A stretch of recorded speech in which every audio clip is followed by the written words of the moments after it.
so we're going to talk about the driver. The driver is obviously a really important golf club, and it's a club that you want to be able to get sort of maximum distance out of without trying to whack it too hard. And to be able to do that, you need to get your delivery good. So we need to find a way to get that club sort of striking up on the golf ball, brings down the spin, but you want to do it in the correct way. You don't want to hit up on the golf ball by sort of breaking your wrists or excessively leaning back. That's not going to result in anything apart from a high spinny shot. You still need to kind of have the same feelings with the driver. It's just that your body will change, as we'll talk about. So when you're hitting irons, you're always trying to get your hands ahead so that you can kind of compress the ball. It's the same with driver. You still want your hands getting forward. This helps you create speed. It helps you create lag. It's just that your body orientation is different, meaning that your angles are different. You're more tilted. And when you're more tilted, as we do in setup, we move the ball further forward. As we come into this, the energy is applied more back and behind us. That's what helps us hit up. But getting the hands forward and almost this type of motion is what helps us hit up on the golf ball, not doing it by kind of going this way. So what you need to try and do with reference to the driver is still make sure that you're applying similar principles that you are with your irons. You're still trying to control how your hands are coming in towards the downswing. But the big thing that often gets talked about with driver is width.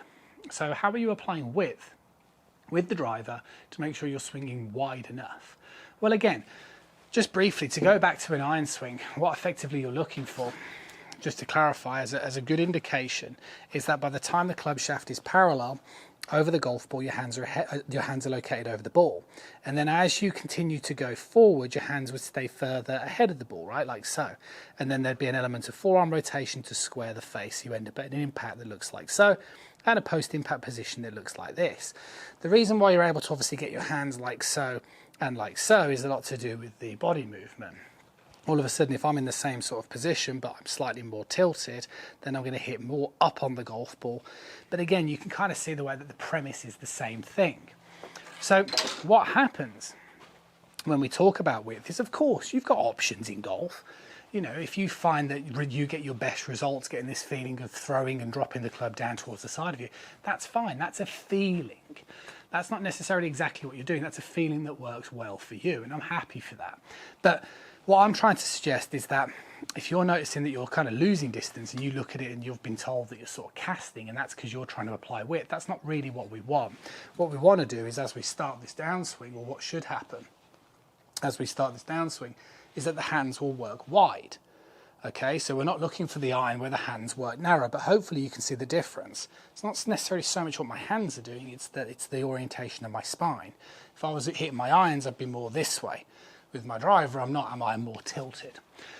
So what you have to bear in mind is that effectively it's the same sort of thing. You're kind of doing the same thing with your hands as you are with your irons.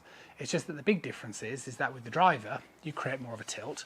You tend to rotate your upper body more towards the right-hand side to create width. And that basically means if my spine is tilted, my hands are going to be wider than they would be if my spine was more vertical. This wouldn't necessarily work too much with the driver because it would make us hit too much down on it. This would work for the driver because my hands are working wider to help me hit more up on it. So I'm hoping that this video just sort of explains fundamentally what you're trying to do with the driver, and the sort of secret to the driver is that effectively it's sort of the same. You're just rotating around more of a tilt. You move the ball further forward and you rotate in this manner. To make sure you're doing that, you need to make sure that you're turning your pelvis correctly. Okay, so again, golfers that have a tendency to be too much this way will have more tendency to slide, or golfers that struggle generating energy kind of just move the upper body. If you sort of put your hands across the lower part of your stomach and you just concentrate with this sort of feeling of turning the pelvis into the leg, similar to what I'm demonstrating here, you can really see the way that if I drew a line on the outside part of my right thigh, as I turn my pelvis into my leg and then I turn to get to 90, see the way that my hip gets dragged in and behind me. And this creates that tilt because my pelvis is kind of moving more centrally as my upper body moves towards the right hand side. That's what creates the tilt. And then as I start the downswing like so, that's what maintains that tilt. So I'm rotating around that tilted axis.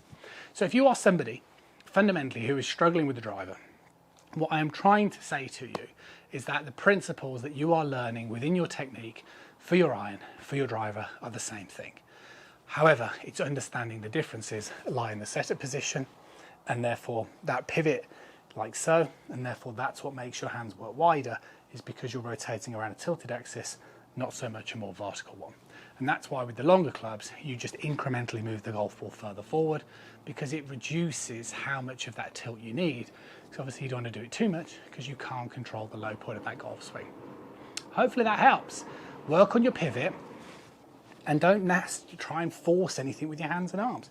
Let your hands and arms rotate around that, and what you should start to notice is you get good distance, but you're also getting that good launch.